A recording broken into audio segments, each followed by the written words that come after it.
Assalamualaikum warahmatullahi wabarakatuh. Hai para pencinta catur dan para catur mania, selamat datang kembali di Legenda Catur Dunia. Kemarin hari Rabu kawan, cabang catur nomor catur cepat beregu putri, tim Indonesia diwakili International Master Medina Wardah Aulia dan Women International Master Umi Fisabilillah. Di babak pertama, Indonesia bertemu dengan Malaysia dan unggul 2-0. Di babak kedua berhasil juga mengalahkan tuan rumah Vietnam dengan skor 1,5 poin kawan, artinya 1 kali menang dan 1 kali remis. Dan di babak ketiga imbang melawan Filipina dengan bermain remis.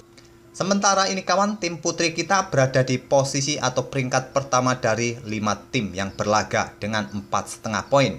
Dan kita akan coba lihat kawan satu game dari pemain putri kita ini, yaitu Medina Wardah Aulia. Jika di pertandingan SEA Games kawan, para pemain kita memakai masker seperti ini, jadi kalian tidak bisa melihat cantiknya Medina Wardah Aulia bertanding kemarin. Wajah aslinya seperti ini kawan. Bagi kawan-kawan yang belum mengetahuinya, inilah foto saat Medina tidak memakai masker. Bagaimana, cantik bukan? Inilah salah satu pemain cantik kita kawan, Aulia atau Medina Wardah Aulia. Dan game yang saya pilih ini saat Medina Wardah Aulia ini berhadapan dengan unggulan pertama asal Vietnam, International Master Lee Thao Pham. Langsung saja kita ke atas papan. Di sini Medina Wardah Aulia pegang putih, mengawali dengan pembukaan pion D4, tidak dibalas dengan pion D5 ataupun dengan kuda F6 kawan, memilih dengan pion C6. Kemungkinan barulah di langkah berikutnya pion D5 akan dimainkan. Oleh karena itu pion E4 dimainkan oleh Medina untuk mengontrol petak pusat ini kawan.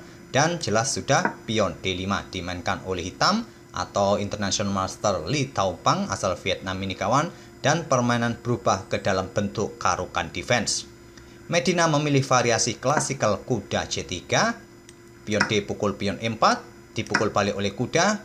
Sekarang kuda F6, terjadi pertukaran kuda di F6, dipukul balik menggunakan pion E. Ini adalah variasi Tartar Power. Jika kalian memukul balik menggunakan pion G, ini adalah variasi Bronstein atau variasi Larsen.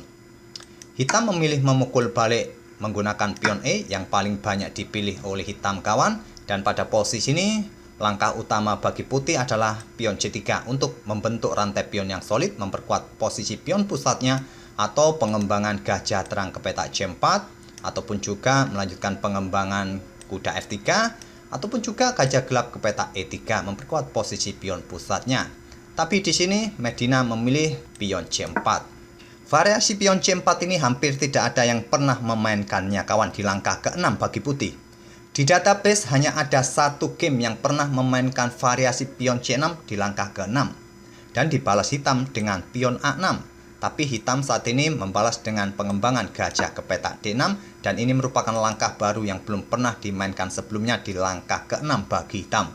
Tapi di beberapa langkah berikutnya kawan, diagram-diagramnya masih banyak yang mirip dengan game-game sebelumnya yang pernah terjadi. Tapi saya anggap langkah gajah gelap berkembang ke petak D6 ini merupakan langkah baru yang belum pernah terjadi sebelumnya di langkah ke-6. Selanjutnya Medina melanjutkan pengembangan gajah terangnya ke petak D3. Rokade oleh hitam, kuda berkembang ke E2, di sini kuda berkembang ke D7 dan dilanjut dengan rokade oleh Medina. Selanjutnya beteng E8, gajah berkembang ke E3, melanjutkan pengembangan kawan untuk memblokade juga bagi akses beteng untuk memberikan tekanan bagi kuda dan memperkuat posisi pion pusatnya. Selanjutnya kuda mundur ke F8. Untuk bermanuver kembali mungkin ke peta G6 ataupun nanti juga bermanuver ke peta ini ke peta E6 untuk memberikan pressure bagi pion pusat. Jika gajah ini juga dibuka bagi akses menteri untuk memberikan tekanan, bisa jadi juga lompat ke peta F8 membuka kembali diagonal terang bagi gajahnya untuk mengepin kuda. Oleh karena itu kuda ke G3 oleh Medina, menteri C7 berkoneksi dengan gajah di satu diagonal gelap ini. Menteri naik ke H5. Pada posisi ini tadi kawan, putih juga bisa melangkah menteri ke petak C2 mengkoneksikan kedua beteng, menempatkan menteri satu diagonal terang. Di diagonal ini mengincar pion H7, melakukan hal yang sama seperti yang dilakukan oleh hitam. Tapi Medina tadi memilih langkah yang cukup ambisius, langsung mengeluarkan menterinya ke sayap raja di petak H5. Jelas incarannya adalah peta ini agar kuda juga tidak bermanuver lagi kawan ke peta-peta ini. Dan selanjutnya di sini hitam mengembangkan gajah terangnya ke D7, mengkoneksikan kedua beteng, dan akhirnya pengembangan para perwira atau tahap pengembangan hitam sudah selesai di langkah ke-12. Medina menggeser beteng A ke E1, gajah F4 menantang pertukaran gajah gelap, ditolak oleh Medina, menteri F3, dan hitam melanjutkan pertukaran gajah pukul gajah E3 dipukul balik menggunakan pion agar lajur F ini segera terbuka kawan. Seringkali memang kita lihat beberapa pemain itu saat sudah melakukan rokade sesegera mungkin bisa membuka lajur F bagi betengnya untuk menekan lajur F yang terbilang panas seperti ini kawan. Menteri A5 menyerang pion A2, pion didorong maju A3, menteri ke D2 mengincar gajah atau pion B2. Di sini gajah bergerak ke F5 menantang pertukaran gajah terang, hitam menolak melangkah gajah ke E6. Memilih untuk bertukar gajah di peta ini kawan agar bisa dipukul balik dengan kudanya sehingga kudanya mendapatkan tempo juga segera bergerak. Tapi langkah terbaik jika terjadi pertukaran di sini kawan, lebih baik dipukul menggunakan beteng. Tapi langkah gajah bergerak ke peta E6 ini kurang bagus menurut Stockfish kawan. Tadi ada kesempatan hitam untuk ambil pion B2 ini. Jika sekarang dilanjutkan oleh putih menyerang dengan beteng untuk mendapatkan pion di sini, hitam juga mendapatkan pion yang di sini. Jika beteng ambil pion di sini kawan, hitam bisa melanjutkan beteng ambil pion yang ada di peta E3 mengancam menteri. Menteri bergeser ke peta F4 ataupun ke peta G4 ini kawan, dan bisa dilanjut gajah ke peta E6 dan seterusnya. Posisi hitam ya masih terbilang sedikit lebih baik. Oke, kita kembali ke langkah aslinya kawan. Di sini tadi hitam melangkah gajah ke peta E6 dan dijawab dengan langkah beteng naik ke peta E2 untuk mengancam menteri juga melindungi pion B2-nya. Menteri bergerak ke A5, selanjutnya beteng bergeser ke C1 untuk memperkuat posisi pion dari ancaman gajah terang hitam. Adapun langkah pertukaran gajah seperti ini untuk mengeliminasi gajah yang mengincar pion ini juga bagus untuk dilakukan oleh putih kawan, tapi Medina lebih memilih menggeser betengnya ke C1. Selanjutnya beteng A bergeser ke D8, sekarang pion H4, langkah yang agresif dari Medina. Tapi Stockfish tidak menyukai langkah ini. Di sini tadi pion C5 patut dipertimbangkan untuk dimainkan untuk melepaskan diri dari tekanan gajah terang hitam ini kawan. Selanjutnya beteng bisa bergerak ke tempat yang lain agar tidak menjaga pionnya terus menerus. Medina lebih memilih permainan agresif dengan pion H4-nya, dibalas dengan langkah pertukaran gajah, dipukul balik menggunakan kuda, memukul balik menggunakan menteri sedikit lebih baik, tapi Medina memilih memukul balik dengan kuda. Pion G6, kuda mundur ke G3, tidak melakukan skak di sini kawan, berharap mendapatkan pion di sini karena raja hitam akan naik ke peta G7. Jika kuda mundur ke G4 memberikan dukungan bagi menteri, ya simpel pion ini didorong maju. Oleh karena itu Medina tidak mau buang tempo, langsung menarik mundur kudanya ke peta G3, pion F5 sekarang. Sekarang beteng bergeser ke F2, kuda manuver atau keluar ke peta E6 lanjut hitam. Di sini beteng naik ke peta C3 lanjut Medina. Apa maksud beteng ini kawan naik? Apakah mungkin pion B4 akan dimainkan sehingga betengnya bisa menjaga pion A3? Bisa jadi. Menteri mundur ke C7, kuda manuver ke E2, mungkin persiapan menantang pertukaran kuda di sini kawan, dan hitam membalas dengan pion H5. Selanjutnya di sini pion B4 dimainkan oleh Medina melanjutkan rencana. Menteri bergeser ke E7 mengincar pion. Menteri putih H3 menjaga pion. Untuk menjaga pion ini kawan, peta G3 juga bagus, menempati satu lajur dengan raja hitam. Ancaman berikutnya adalah pion F5 bisa diambil oleh beteng kawan. Tapi Medina lebih memilih menterinya ke peta H3, dan di sini hitam menantang pertukaran pion di peta B5. Langkah ini adalah langkah kesalahan karena memberikan tempo bagi putih mendapatkan penguasaan di lajur C yang sudah ditempati oleh betengnya kawan. Pada posisi ini tadi bagi hitam bisa memainkan kuda mundur ke F8. Ya mungkin persiapan kalau ada kesempatan manuver-manuver ke outpost sini kawan, ke peta G4. Sebuah outpost yang cukup bagus bagi kuda. Tapi di sini tadi pion B5 dimainkan oleh hitam, terjadi pertukaran pion di sini kawan, dan beteng putih otomatis sudah menguasai lajur C sekarang. Memang di beberapa langkah berikutnya bisa saja hitam menantang pertukaran beteng, tapi tak ada masalah bagi putih. Di sini Medina menggeser menterinya ke G3. Ancaman berikutnya adalah bisa ambil pion F5. Diantisipasi dengan menteri D6 menantang pertukaran menteri. Jika sekarang Beteng nekat ambil pion F5, maka menteri akan pukul menteri putih terlebih dahulu dan tidak ada ancaman di lajur G ini kawan. Beteng di langkah berikutnya akan tewas setelah kuda pukul balik, pion akan pukul beteng, putih akan kalah. Oleh karena itu pada posisi ini Medina langsung menerima tantangan pertukaran menteri, dipukul balik oleh beteng. Sekarang kuda F4 menantang pertukaran perwira kembali, mengajak untuk permainan endgame sepasang beteng versus sepasang beteng. Diterima oleh hitam, dipukul balik oleh beteng, dan sekarang pion A5 menantang pertukaran. Ditolak, beteng mundur ke F1 kawan, segera ditumpuk mungkin, dan selanjutnya pion A pukul pion B4 dipukul balik oleh pion A, beteng A6. Ingin mengincar pion ini dari belakang mungkin nanti kawan, dijawab dengan beteng bergeser ke D1 mendukung pion di lajur D. Beteng hitam A4 mengincar pion, beteng B3, selanjutnya beteng ke A2 ingin mengincar pion ini dari belakang kawan, dilanjut dengan pion D5 tetap didorong pion D, beteng bergeser ke D8, tidak melanjutkan untuk menggeser beteng ini ke peta ini kawan. Karena pion ini akan tetap didorong maju terus. Jika ambil pion ini, ya salah kaprah kawan, dipukul saja oleh beteng putih, dipukul balik dan nantinya pion bisa promosi, beteng hitam tidak mempunyai kesempatan untuk kembali di baris belakang ini. Oke, kita kembali ke langkah aslinya, hitam langsung menggeser betengnya ke lajur D, selanjutnya Raja Putih mulai naik ke peta H2, segera mengikuti pion-pionnya nanti menuju pusat, Raja Hitam naik ke G7, Raja Putih G3. Beteng hitam D7, selanjutnya beteng bergeser ke C3 kawan. Persiapan ambil pion ini mungkin. Beteng hitam B2, ingin ambil pion putih sekarang. Diantisipasi dengan beteng D4. Selanjutnya adalah raja naik ke F6 oleh hitam. Di sini beteng naik ke C5, ingin ambil pion ini. Di sini beteng bergeser ke E7 mengincar pion.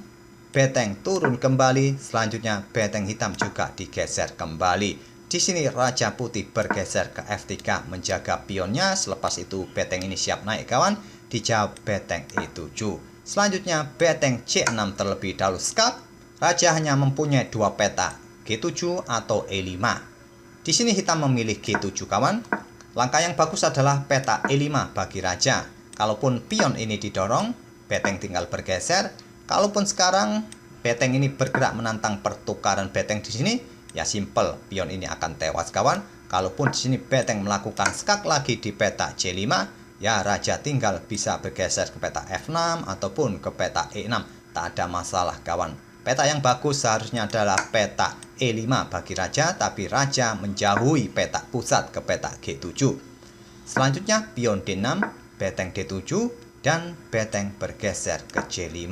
Kalau sekarang menantang pertukaran beteng di sini, berharap nanti diterima, bisa dipukul balik dan pionnya tinggal satu peta, hitam masih bisa mengantisipasi dengan beteng C2. Oleh karena itu Medina tidak ingin kehilangan pionnya kawan.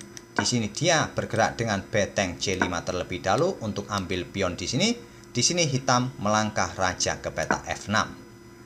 Beteng ambil pion B5 oleh Medina, raja bergerak ke peta E6. Di sini beteng bergeser ke peta B6 untuk memperkuat posisi pionnya. Pion F6 dimainkan untuk mendukung pion di lajur G nanti mungkin. Dan di sini Medina membuat keputusan penting kawan, melepaskan pionnya. Mengangkat betengnya naik ke peta B8. Mungkin persiapan bergeser untuk menghabisi pion-pion sayap raja ini kawan. Dan hitam tidak langsung ambil pion ini, dia bergerak dengan pion G5. Langkah terbaik tadi harusnya ambil pion ini kawan.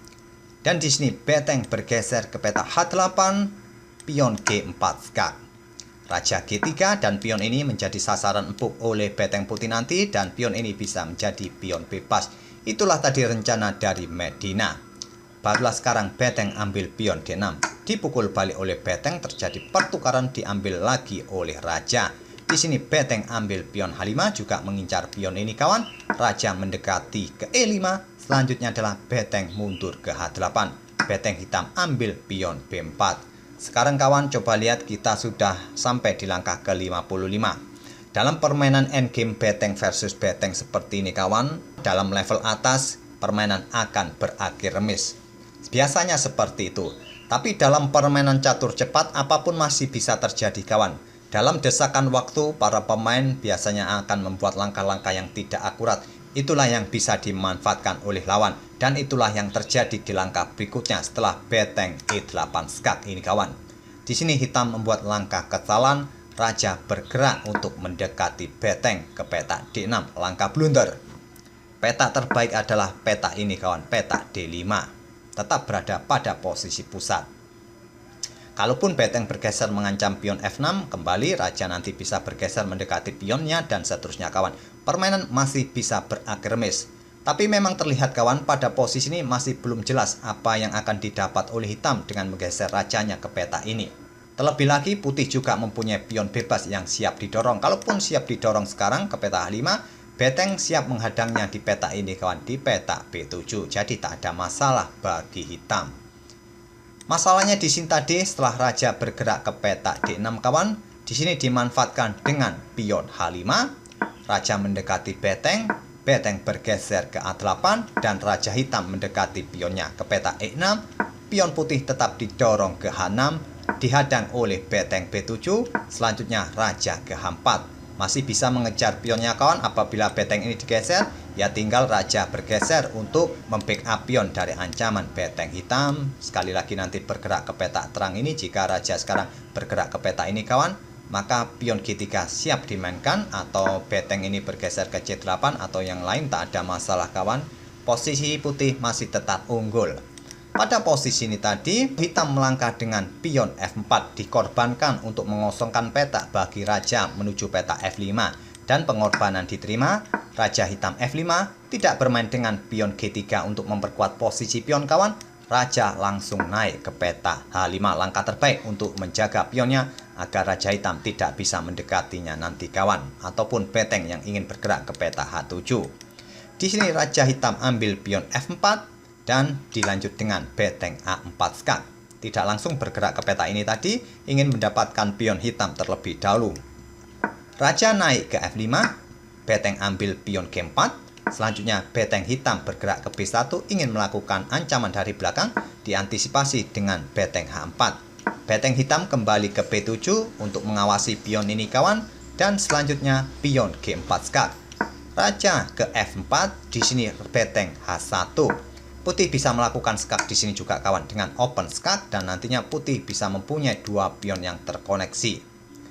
Tapi Medina lebih memilih beteng H1 dan beteng hitam B5 skak. Raja maju untuk mengawal pionnya kawan. Di sini raja putih ambil pion G4, selanjutnya pion H7. Satu petak lagi bisa promosi. Dihadang oleh beteng di B8, Medina ambil pion hitam terlebih dahulu. Hitam sudah tidak mempunyai kesempatan lagi mempunyai pion yang promosi. Di posisi ini hitam menyerah di langkah ke-70. Sudah jelas kawan pada posisi ini pion akan promosi disikat oleh hitam. Putih masih mempunyai beteng nanti. Cukup satu beteng untuk membuat ancaman skakmat bagi raja hitam. Kalaupun sekarang hitam menggeser betengnya ke sini, ya raja putih tinggal bergeser ke sini kawan. Dan seperti ini pun komposisinya putih masih bisa membuat skakmat. Itulah kawan permainan dari Medina Wardah Aulia saat bertemu dengan International Master asal Vietnam, Lee Thao Pham. Semoga permainan dari Medina ini kawan mampu dipertahankan sampai dua sisa babak berikutnya, yaitu babak keempat dan kelima kawan, sehingga kita mampu mendapatkan emas lagi di cabang catur ini kawan. Oke, kita doakan saja di sisa dua babak yang akan dimainkan mulai pagi ini kawan. Dan kita akan bertemu di video-video berikutnya. Terima kasih. Wassalamualaikum warahmatullahi wabarakatuh.